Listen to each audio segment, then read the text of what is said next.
저 이번에 새롭게 강의 여기에 참여하게 된 기령준이라고 합니다. 예, 반갑습니다. 3교시 1번 문제 보시면 스폰 네트워크 수전 방식에 대해서 설명하시오. 1번 스폰 네트워크 구성과 특징, 네트워크 프로텍터의 기능, 오동작과 방지 대책 이렇게 나와 있습니다. 그래서 출제 빈도 보시면 벌써 6번째 나왔습니다. 6번째. 그러니까 어느 정도는 빈도수가 있는 겁니다. 그래서 이 스폰 네트워크 방식 같은 경우는 뭐 기존에 우리가 이제 전기 설비 뭐 이제 수배전 설비 쪽에서는 뭐 이렇게 아주 다양하게 뭐 적용되고 사용되는 설비는 아니지만 뭐 특성화된 곳에는 이제 이게 이 설비가 이제 시설되어 있죠. 근데 이 시험에는 어느 정도 빈도수가 있게 나온다 생각하시면 될 것 같습니다. 그래서 정의부터 보시면요. 한전 변전소에서 2회성 이상 수전하여 LDS를 통한 네트워크 TR을 병렬 운전하며 네트워크 프로텍터를 통해 무정전으로 전력을 공급하는 방식. 그래서 무정전, 그죠? 무정전 공급 방식이라는 게 상당히 중요합니다. 그래서 두 번째 이제 구성과 특징 보시면은 A에서 B에서 C에서 있을 때 이렇게 먼저 구성조 보시죠. 그래서 LDS 있고 네트워크 변압기, 프로텍터 퓨즈, 그 다음에 프로텍터 차단기, 그 다음 네트워크 모선, 그 다음 테이크오프 차단기, 테이크오프 퓨즈 이렇게 구성이 되어 있고요. 그 다음에 여기에 이제 관련돼서 이제 그 보호 개전 하는 게 3가지가 있어요. 그래서 그 예전에 제가 공부할 때 이제 여기 전압 개전기 무전압, 그 다음에 유상 개전기 차전압, 뭐 전력 방향 개전기 역전력 해갖고는 요 3가지가 이제 동작을 하는데 제가 이제 공부할 때는 이제 무차역 뭐 이렇게 해갖고 기억을 했던 것 같습니다. 그래서 무차별하고 좀 비슷하게 무차역 해가지고 요 3가지 개전기에 따라서 이 그 스폰 네트워크 방식이 구성되고 또 동작된다는 것을 아시면 될. 그러니까 그 3가지 요점을 머리에 이제 기억을 하시면서 이걸 이제 정리를 하시고 공부를 하시면 그 기억을 많이 좀 기억이 오래 남도록 그렇게 할 수 있을 것 같습니다. 그래서 구성 및 원리 보시면은 2회선 이상 1번에 수전하여 정상 공급, 만약 F점에 단락이 됐다, 그죠? 네? 그다음에 그러면 이제 변전소 차단기가 트리프, 프로텍터 차단기 이쪽이죠. 이게 이제 트립하여 고장 회선을 분리 후에 나머지 회선을 무정전으로 공급하는 방식이 되겠습니다. 그래서 고장 회복 시 자동으로 재투입되고요. 네트워크 변압기 용량은 회선 수 마이너스 1분의 최대 수용 전력 곱하기 1.3분의 1 이렇게 되어 있습니다. 그래서 1회선 정전 시 건전 회선만으로 최대 부하에 견디며 130% 과부하 8시간 운전이 가능해요. 8시간 운전이. 그 다음에 이제 특징으로 보시면은 장점.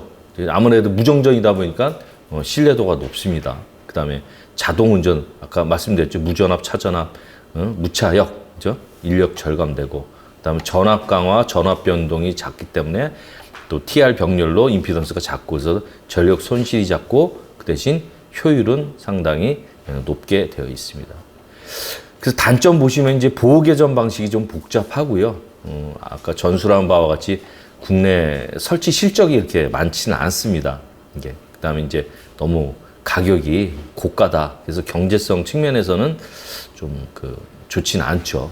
그런 단점들이 현재 이 스폰 네트워크 방식에 되어 있습니다. 그래서 이제 네트워크 프로텍터의 기능 보시면은 아까 이제 뭐 무차역 해갖고 역전력 차단 보시면은 67번 개전기입니다. 그래서 F점에 이게 고장이 났을 때, F점 고장 났을 때 TR A하고 C 2차 전력측이 TR B를 통해서 F점으로 이제 전원측으로 흘러가는 거죠. 그럼 67 개전기에서 차단기가 트립된다. 역전력을 차단하는 거죠. 그 다음에 배전선로 점검 위에서 변전소 차단기 한 대 개방 시에 67에 의해서 개방 회선을 자동 분리한다. 그래서 역전력을 차단하는 게 되겠습니다.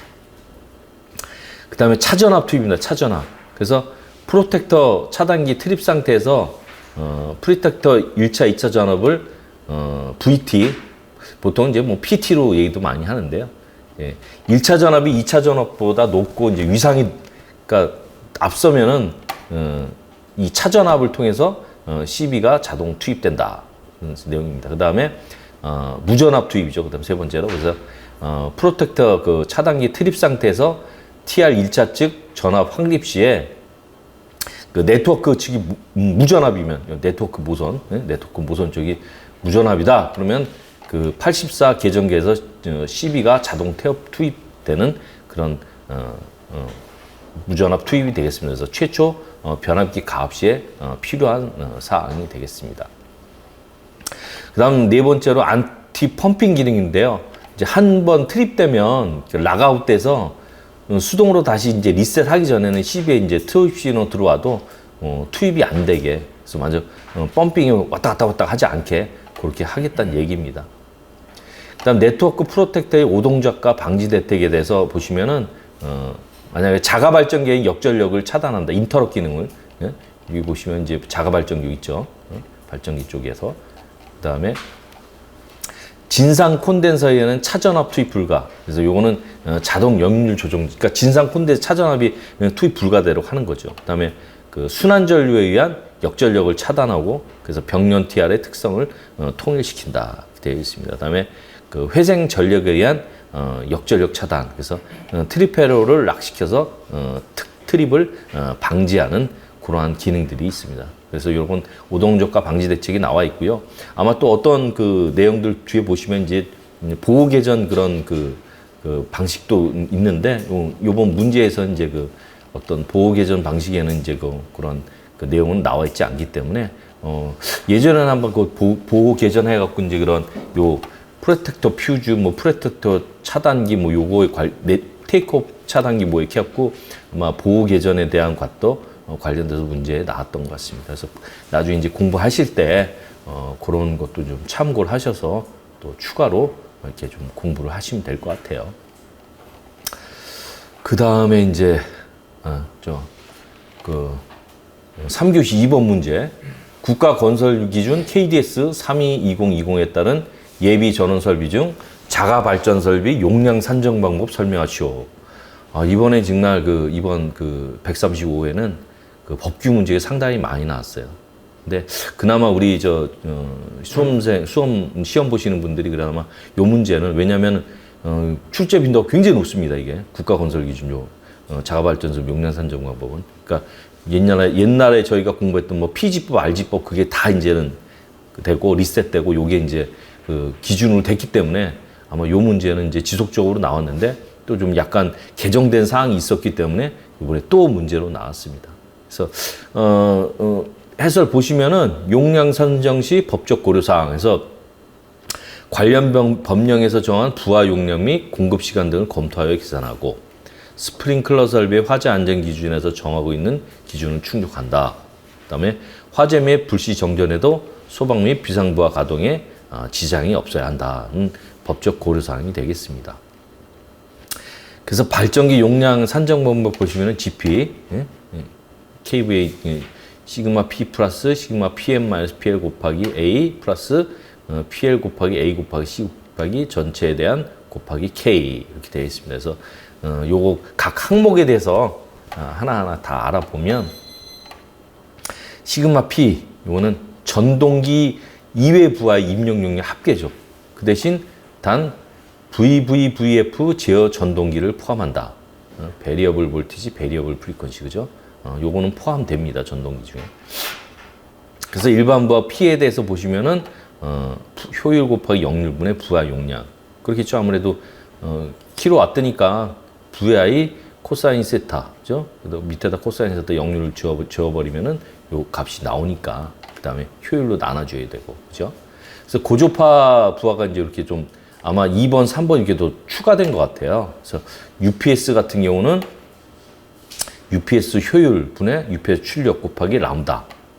람다는 이제 THD 가중값으로 일반적으로 2.5, 그 다음에 축전지 충족 용량, UPS 용량이 6에서 10%, 이게 축전지 충족 용량에서 이렇게 나와 있습니다. 그다음 VVVF 인버터 제어 전동기. 그래서 용량 효율 곱하기 역률분에 나와 있고 또 LED 램프 등 고주파 부하에 대해서도 효율 곱하기 역률분의 부하 용량에서 나온다 이렇게 되어 있습니다. 그래서 왜냐하면 아마 지금 그 일반 공동주택이던 어떤 뭐 정부화 건물이던 또 아니면 뭐 그 산업용 그런 그 빌딩 같은 경우도 그러니까 빌딩형 공장 같은 거 있잖아요. 지금 현재 이런 뭐 인버터 제어 전동기니 뭐 LED 거의 다 우리 지금 여기 우리 제가 강의하고 있는 사무실도 전부 LED예요. LED 부하. 그다음에 인버터 제어 다 들어가고. 뭐 요즘 뭐 가전제품도 다 그렇죠. 그러다 보니까 이게 추가되고 그래서 이제 뭐 요 문제 설명하다가 좀 딴 얘기도 할 수가 있는데 제가 여기서 그 작년인가 조명 전기설비학회에 가보니까 그 어떤 이제 업체 대표인지 임원이 나와서 이제 그런 공동주택에 대한 그 고주파 그 역률 관련해서 이제 전문 세션 발표를 했어요. 근데 현재까지는 이제 우리가 이제 뭐 수주환전 설비에 이제 그런 진상용 콘덴사, 역률 개선용 콘덴사를 쓰고 있는데 실제적으로 이 전동기, 인버터 전동기, 뭐 LED 이런 것 때문에 부하들이 전부 다 진상으로 돼버렸다는 거예요, 지금. 현재. 그 사람들이 이제 측정을 했더라고요, 이게. 뭐 전수조사를 한 거 아니면 뭐 샘플링 조사를 했기 때문에 그런 쪽에서 뭐 수변전 설비에 대한 전력 품질에 대해서도 어떠한 뭐 SVC가 아니라 SVG를 쓰던지 뭐 자동 역률 조정렉체 쓰던지 뭐 이런 식으로 해가지고 어떤 수변전 설비도 다시 어떤 개선하고 또 이거를 갖다가 설비에 적용해야 되지 않냐 그런 거를 발표를 하더라고요. 그래서 이런 그 인버터 제어 전동기랄지 LED 램프 때문에 이런 고주파에 대한 내용들이 추가된 것 같습니다. 그 다음에 시그마 PM 전동기 부하 용량 합계죠. 그래서 여기서는 VVVF 제어 전동기는 제외한다. 그죠? 우리가 알고 있는 일반 그런 전동기입니다. PL 그 다음에 전동기 부하 중 기동 용량이 가장 큰 전동기 부하 용량이 PL이 되겠습니다. 그래서 A는 전동기 킬로와트당 입력 용량 개수 고효율 1.38, 표준형 1.45. 그다음에 C는 전동기 기동 개수가 되겠습니다. 그래서 직입 기동, Y 델타 기동, 인버터 기동, 리액터 기동 50% 탭, 65% 탭, 80% 탭에 대해서 리액터 기동의 그 기동 개수들이 이렇게 나와 있어요. 그다음에 이제 발전기 허용 전압 강화 개수 XD2' 발전기 정수에 대해서 나와 있습니다. 그래서 발전기 허용 전압 강화율이 뭐 15, 16, 17, 18, 19, 20%일 때 발전기 정수 XD2' %는 뭐 이럴 때 이런 허용 전압 강화 개수들이 이렇게 쭉 도표로 나와 있습니다. 그거를 이제 최종 취합해서 여기다가 발전기 용량을 적용하고 이것보다 최소한 같거나 발전기 용량은 커야 된다는 그런 설명을 요 문제에서 하고 있습니다. 그래서 요거는 아마 우리 공부하시는 분들이 아주 그냥 집중적으로 많이 공부를 했기 때문에 아마 어느 정도로 많이들 푸셨을 거라 봅니다. 그래서 요 개념도 보시면 참 개념도도 참 깔끔하게 잘 나와 있죠. 그래서 일반 부하, 고주파 부하, 그다음에 전동기 부하 합계, 그다음에 전동기 최대 기동 전동기 부하 이렇게 해서 그림으로 이렇게 짧게 나타나 있는데 개념도가 나와 있는데 이런 그림들도 공부하시면서 가져가시면 아무래도 이제 글자로 이렇게 공부하시는 것보다 이제 공부하는 하나의 방법인데요. 이런 그림하고 도표 같은 걸 좀 이용을 많이 하고 또 그래프 같은 걸 이용하시면 훨씬 좀 그 기억에 우리가 뭐 어떤 우리가 어떤 뭐 세미나나 어디 가더라도 이렇게 도표로 딱 돼 있으면은 또 이런 짧은 계략도로 돼 있으면 기억에 좀 더 많이 남잖아요. 그래서 아마 글로 많이 써 있는 것보다 그러니까 이런 개념도가 이런 걸 기억을 해 놓으시면 아마 요 개념도를 통해서 요 수식을 딱 이해하시는 게 좋을 것 같습니다. 3교시 세 번째 문제. 전기회로와 자기회로에 대해 다음 항목을 설명하시오. 대응관계, 회로 법칙의 대응성, 차이점. 그래서 이것도 빈도가 80회 2교시 5번, 108회 1교시 1번, 133회 1교시 13번, 135회 3교시 3번. 그러니까 이 내용도 그러니까 빈도수가 아마 이 그 내용들이 참 기본이 되는 내용들이기 때문에 이게 이제 물론 이제 그 출제 빈도가 4회 정도 됐습니다만 이게 이제 뭐 그런 뭐 이제 기술사 공부하실 때 어떤 이제 대학의 이제 교수님들이 만약에 이제 면접위원으로 가지고 이런 거 참 많이 이렇게 질문했던 내용들 같아요. 그래서 이런 거는 그 회로 법칙의 대응 관계 요거는 반드시 좀 기본이기 때문에 요거는 좀 알아두셔야 되겠습니다. 그래서 먼저 전기회로 자기회로에서 비교표를 이렇게 아주 그냥 딱 정리해서 만들어 놨습니다. 그래서 보시면은 전기회로는 전류가 흐르는 통로다. 네? 자기회로는 자속 파이가 이렇게 흐르는 통로다. 이렇게 되어 있습니다. 다음 대응 관계 보시면은 전기회로는 기전력, 그다음에 자기회로는 기자력, 그죠? 암페어턴, 전기저항 R, 자기저항 RM 이렇게 되어 있습니다. 그다음에 컨덕턴스 G, 퍼미언스 P, 그다음에 전류 I, 자속 파이, 전류 밀도 J, 암페어 퍼 미터의 제곱, 자속 밀도 B는 웨버 퍼 미터의 제곱, 전개 E, 자개 H, 그다음에 도전율, 투자율 이렇게 나와 있죠. 그래서 이 대응 관계를 잘 이해하시면서 그래서 우리가 전기회로일 땐 전류 I가 흐른다는 내용을 많이 하고요. 그다음에 이제 자속 파이에 대해서 이제 그 주로 이제 변압기 쪽에 가면 이제 자속에 대한 그 내용들이 나옵니다. 그래서 이런 대응 관계를 아시면 될 것 같아요. 또 회로 법칙의 대응성입니다. 회로 법칙의 대응성 보시니까 오메 법칙, 기전력 E는 IR, RJS, R 시그마 ES, 기자력은 F는 NI, 알파이, RBS, R UHS 이렇게 수식들이 되어 있습니다. 그다음에 전기저항 R은 I분의 V, 그죠? I분의 E. 자기저항은 파이분의 NI 이렇게 되어 있습니다. 그래서 전류 I는 R분의 E, 그다음에 자속 파이는 R분의 NI 이렇게 이 수식들을 기본적으로 다 알고 계셔야 돼요. 기본적으로. 그래서 이제 키르히호프의 법칙입니다. KCL 법칙, KVL 법칙. 그래서 뭐 1법칙, 2법칙 그렇게 하는데 전기회로 이메이 접속점으로 유입하는 전류합은 유출하는 전류합과 같다. 그죠? 그다음에 자기회로 이메이 결합점에 유입하는 자속의 합은 유출하는 자속의 합과 같다. 이렇게 두 개 쌍대성으로 대응한다. 그다음에 KVL 이메이 폐열원의 기전력의 합은 저항에서 생긴 전압 강화, 기전력의 합은 이런 전압 강화의 합과 같다. 이렇게 나와 있습니다. 그래서 이미 폐자론의 기자력 F의 합은 자기 저항과 자속 곱의 합과 같다. 그래서 이런 그 키르히호프의 대응성도 공부를 해보시면 될 것 같습니다. 그 다음에 차이점. E는 R의 직진성이죠. 이 F는 알파의 자기 포화가 있기 때문에 이 자기회로는 그러니까 선형성이 없어요. 그러니까 전기회로는 선형성인데 이거는 이제 비선형성이죠. 포화가 있기 때문에. 그다음에 차이점은 또 전기 저항에 의한 동손이 발생하고 이건 철손은 없습니다. 근데 자기 저항은 철손이 발생해요. 철손, 그죠? 동손 없고. 그다음 누설 전류가 뭐 전기회로 쪽에서 이제 그런 전선이나 케이블에 이제 뭐 어떤 손상이 가해져서 누설 전류가 생기지 않는 누설 전류는 없는 거로 봅니다만 누설 전류 자속은 아주 크게 나타나죠. 그래서 LC에 의한 전기회로가 구성이 가능하고 LC에 의한 자기회로 구성은 불가능하다 이렇게 되어 있습니다. 그래서 요거를 기본 문제니까 요거는 충분히 이제 숙지를 하셔서 요거를 바로 답에 쓸 수 있도록 충분히 반복 학습을 하셔야 되겠죠. 반복 학습을 하시면 이 정도 문제는 충분히 해결할 수 있다. 그렇게 보겠습니다. 그 다음 네 번째 문제입니다. 3.4 국가건설기준 KDS 323010에 따른 옥내 조명 설비를 설명하시오.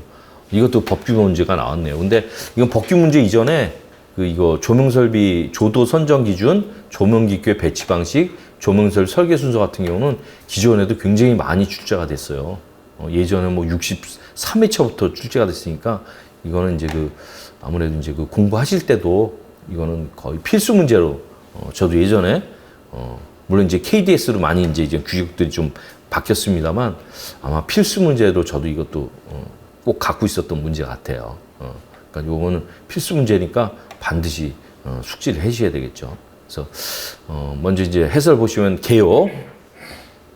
KDS 323010은 건축물 등의 쾌적한 조명 환경 조성을 위한 옥내 조명 설비에 대한 표준적 설계 방법을 제공하여 합리적 계획 설계를 도모하는 데 목적이 있다. 그래서 조도 기준의 선정은 KSA 3011은 조도 범위를 선정하고 조도 기준 시 대상 작업면에서 수평면 조도를 나타내며 작업 내용에 따라 수직면 또는 경사면 조도를 나타낸다. 그래서 조도 기준은 시 작업면 높이가 정해지지 않은 경우는 바닥이 0.85m 기준을 하고 바닥에 앉아서 하는 경우는 바닥이 0.4m, 복도 또는 옥의 경우는 바닥면을 기준으로 한다.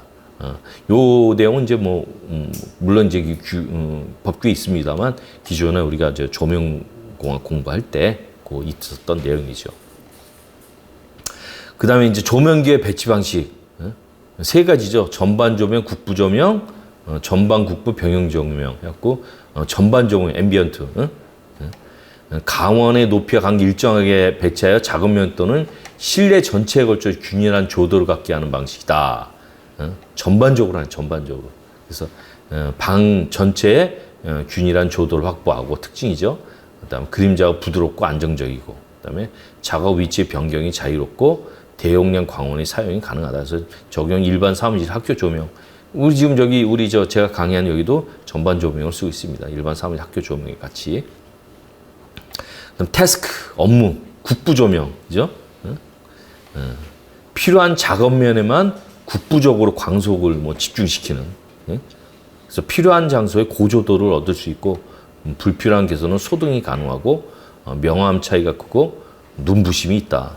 그렇죠. 국부 조명이다 보니까 글레어 현상이 있습니다. 그래서 그런 적용은 높은 정밀도를 요구하는 장소, 그렇죠. 아무래도 국부 조명 같은 경우는 이제 그 높은 정밀도니까 이제 어떤 정밀 작업을 하는데 정밀 작업하는 곳이나 이제 뭐 그런 어떤 의료 장소 그런 데도 아마 정밀하게 해야 되니까 뭐 국부 조명이 필요하겠죠. 그다음 전방 국부 병영 조명 탈이라 그래서 약어로 탈이라서 태스크 앤드 앰비언트 라이팅이라고 했고 전반 조명은 어느 정도 조도를 확보하고 또 국부적으로 정밀 작업하는 곳에 국부 조명을 추가하는 방식이죠. 그러니까 전반 조명, 국부 조명을 콤비네이션 시켜서, 그죠? 콤비네이션 한 겁니다.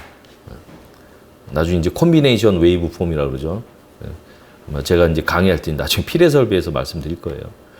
특징은 필요 조도를 경제적으로 얻을 수 있다. 그래서 사무실 IB 인텔리전트 빌딩의 비주얼 VDT 작업, 그러니까 이런 우리 컴퓨터 터미널 작업하는 장소 되겠죠. 그 조명 설비의 설계 순서도 요건 규격에 있는 거 그대로입니다. 요건 반드시 알아야 됩니다. 요거 나중에 이제 조명 쪽 잘 아시는 분 보면 이제 또 우리 필기 시험뿐만 아니라 면접 시험에서도 요거 물어볼 수도 있어요. 그래서 건축 도서 검토, 용도 구조 규모, 또 조도 기준도 선정하고, 그다음 광원 및 조명 기구 선정해야 되고. 그러니까 우리가 이게 공부를 하시면서 한번 이렇게 연상을 하시는 거예요. 연상을 이렇게 이렇게 하고 이렇게 하고 이렇게 하고. 이걸 사실 다 이제 일일이 다 숙지하시기보다도 어느 연상 작용으로 우리가 뭐 이제 그런 이런 우리가 실제로 이제 조명 설계를 한다 그러면 어떻게 한번 해봐야 될까 그런 거 생각하시면서 연상을 하시면서 요거를 좀 숙지하면은 좀 좋을 것 같아요. 그래서 조명기구 다음 수량 산정하고 수량 산정이니까 조명기구 배치해야 되겠죠. 그다음에 조도 계산 확인해보고 만약 이게 부적합하다 그러면 다시 돌려서 리턴 해갖고 조명기구 수량을 다시 산정하고 적합하다 그러면 분기회로 설계하고 설계도서 작성하는 이런 순서가 되겠습니다. 요건 그래서 반드시 조명기술 설계 순서 이건 굉장히 중요한 사항입니다. 그래서 이건 반드시 숙지하도록 하십시오. 그 다음에 5번째 문제입니다. 5번째 문제는 3교시 태양광 발전 설비에 대해서 다음 항목을 설명하시오. 태양전지의 변화율과 파워 탈러런스, 두 번째, 직류전로의 지락 발생 시 자동으로 전로를 차단하는 장치의 시설 방법에 대해서 나왔습니다. 그래서 관련 근거 KC 522.3.2, KSC IC 60364, 7-712, 태양광 발전 설비 DC 지락 차단제 업무 처리 방법 알림 해갖고 한국전기안연구사에 나왔습니다. 그래서 기존에도 요 직류전로의 지락 발생 시 자동으로 전로 차단하는 장치 설명 한번 출제 빈도수에 들어가는 이 문제가 나왔었죠. 그래서 보시면은 태양광 발전이라는 거는 태양전지를 이용해서 빛 에너지를 전기 에너지로 변환해서 출력을 얻는 발전 방식입니다. 그래서 자연 고갈이면 환경 문제의 극복에 의해서 청정 에너지원으로 태양 에너지 이용 발전이 필요하다 되어 있습니다. 개요. 그래서 공부하실 때 보면 이런 태양광 발전이 뭐다 하는 이런 그 정의 있잖아요. 정의 같은 것도 좀 이렇게 쭉 정리를 하셔서 모든 어떤 그 태양광 발전 설비뿐만 아니라 딴 문제가 나올 때도 일단 무조건 일단 정의부터 이제 아셔야 되죠. 정의부터. 그러니까 정의를 잘 숙지를 해 주십시오. 그럼 태양전지 변환 효율과 파워 탈러런스에 대해서 말씀드릴게요. 그래서 태양전지의 변환 효율 보시면은 여기도 정의 먼저. 당위 면적당 입사하는 빛 에너지에 대한 태양전기 출력비, 예? 효율. 그래서 빛 에너지에 따라서 전기 에너지, 입력, 출력. 그죠? 모든 건 입력이 있어야 출력이 나옵니다. 그래서 P 인풋, 그다음에 VOC, JSC, FF, 필 팩터. 그죠? 그래서 이 수식을 보시면은 입사하는 빛 에너지에 대한 거와 태양전지의 면적, 그다음 PMPP가 여기 있습니다. PMPP가 여기. 요 MPP, 요 IC, 요 ISC는 쇼트 커런트, VOC는 그 오픈 전압이죠. 그래서 요 MPP가 최대 이제 그 Pmax가 되는 전력이 최대 출력된 요 지점이죠. 그래서 요거에 대한 수식을 이렇게 식으로 나타내는 이 변환 효율도 상당히 중요한 수식이 되겠습니다.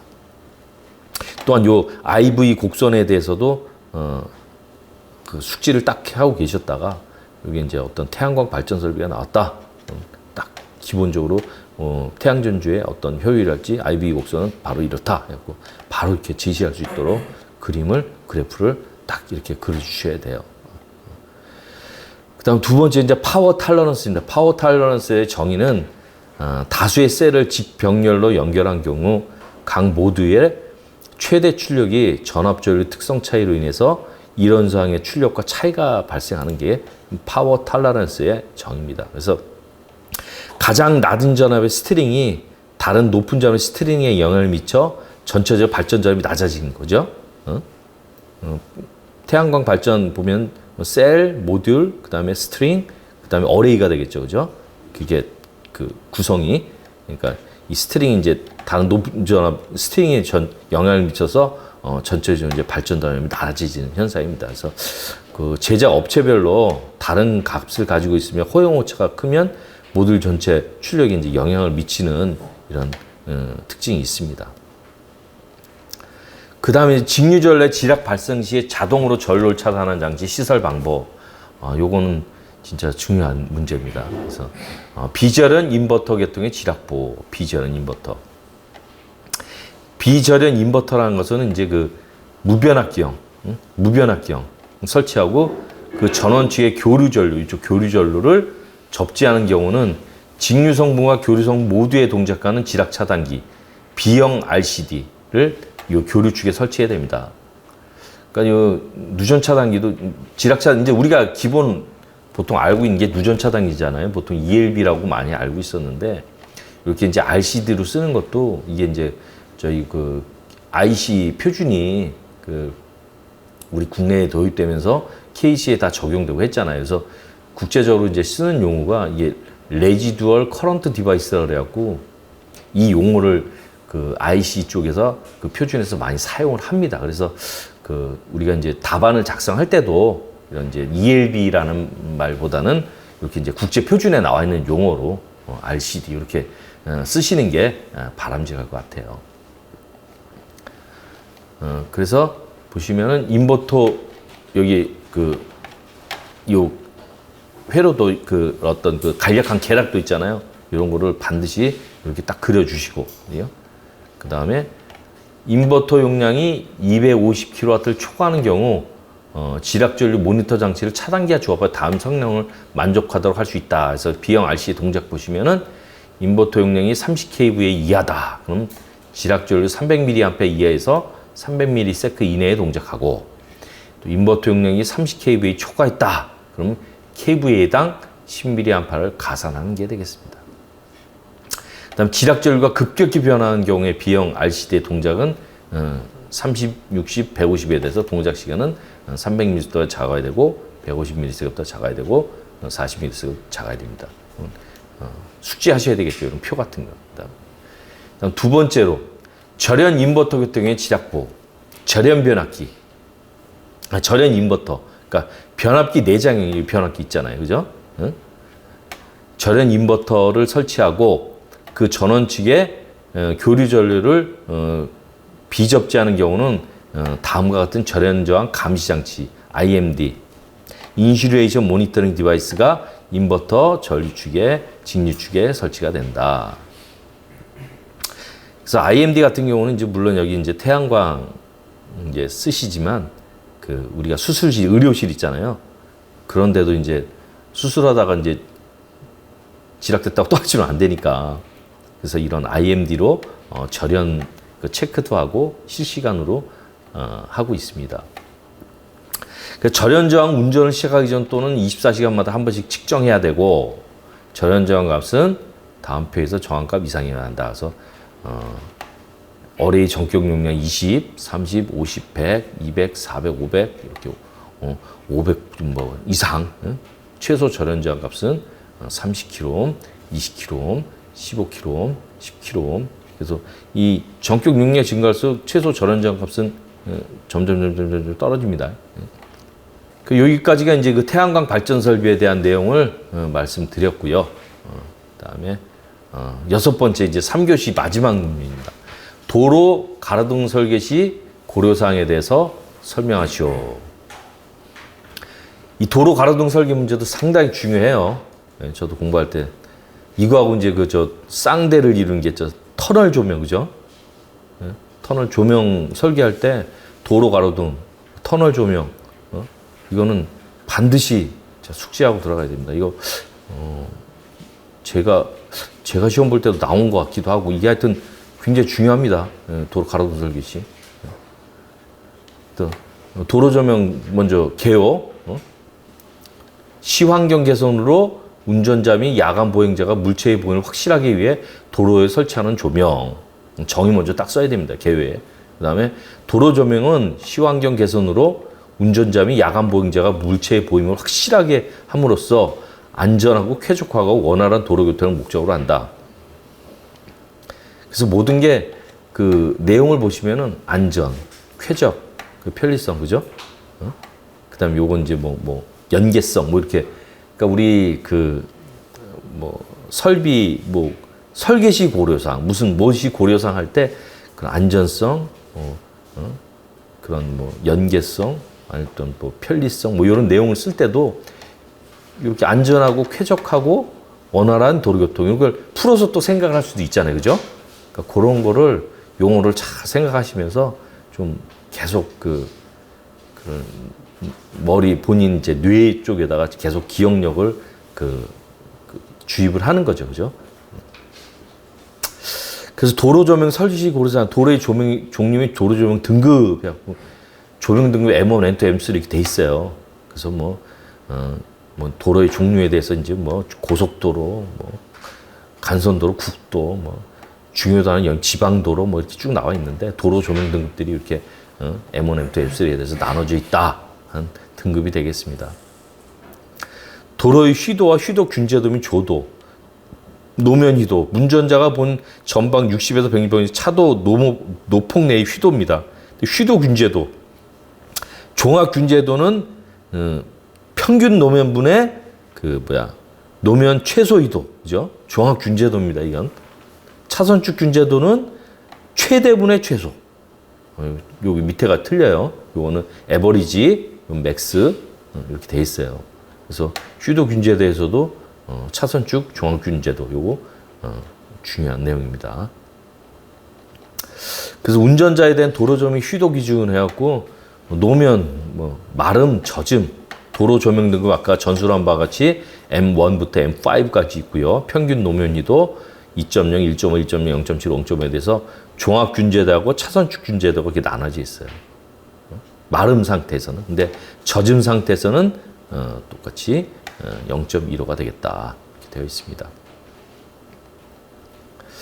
그 다음 보행자에 대한 도로조명 조도 기준 보시면은 야간에 보행자 교통량 많은 도로, 적은 도로 해가지고 주택지역, 상업지역, 주택지역, 상업지역. 그래서 조도도 수평면조도, 수직면조도. 아까 1, 2교시에 우리 김홍수 교수님이 아까 수평면조도하고 수직면조도 말씀해 주셨죠. 그렇게 나눠서 이렇게 규격화하고 있습니다. 그래서 광원의 선정은 좀 LED입니다. LED. 현재 웬만한 우리 건축물부터 도로 조명부터 전부 LED로 지금 사용하고 있습니다. LED로. 거의 이제는 대세는 LED고.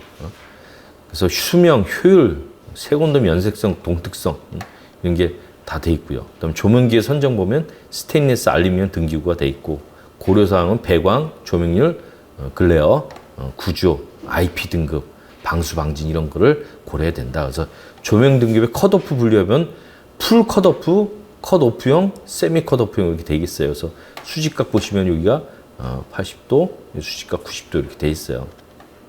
그래서 이때는 이렇게 분류가 된다. 그다음에 조명기구의 배치, 직선도로면 요 등기구가 이렇게 조명등이 도로 조명이 마주보기 배열이 있고 그다음에 지그재그로 이렇게 지그재그로 배열돼 있고 또 중앙 배열이 돼 있고 또 한쪽 배열 이런 이제 직선 도로에 대해서는 이렇게 네 가지 종류가 있다. 그다음에 이제 곡선 도로죠. 곡선 도로. 곡률 반경이 작을수록 등기구 간격이 곡률 반경이 여기지. 곡률 반경이 아무래도 곡률 반경이 여기가 크겠죠. 그러니까 S1이 S2보다 훨씬 크다. 등기구 간격이 여기는 아주 그냥 곡률 반경이 작으니까 여기를 촘촘하게 하고 여기 좀 넓게 그죠? 넓게 하면 된다. 그다음 교차로 사고 빈도 높음으로 고조도가 필요하다. 교차로 그죠? 고차로. 그래서 여기 보시면은 여기 동그라미가 중요로 나와 있고 보충 차도폭이 넓을 때 여기는 연속 조명. 그다음에 연속 조명인데 차도폭이 넓을 때 요번에 연속 조명의 설치 간격을 이렇게 이렇게 표로 그림으로 이렇게 표시가 되어 있습니다. 그러니까 이런 그림하고 이런 거를 잘 이해하시면서 보시면은 이 도로 조명에 대한 그 설계시 고려사항에 대해서 상당히 이 문제를 쓰실 때도 이렇게 표, 수식, 표, 그림, 수식, 표, 그림 이런 식으로 어떻게 보면 그걸 사람이 딱 봤을 때 참 정리가 잘 됐다는 느낌이 줄 수 있도록 이런 그 그림이나 표를 많이 활용하세요. 그다음에 6번 도로 조명 계산은 F는 광원 한계 광속은 UNM분의 KLWS 해갖고 U는 조명률, 광원 개수, 보수율. 그다음에 K는 평균 조도 환산 개수라고 이렇게 개수입니다. 개수. 그다음에 L은 기준 휘도, W는 도로폭, S는 등간거. 그래서 이런 도로 조명 계산까지 마지막으로 쭉 써주시면은 어떤 완벽한 어떤 답이 될 수 있다 하겠습니다.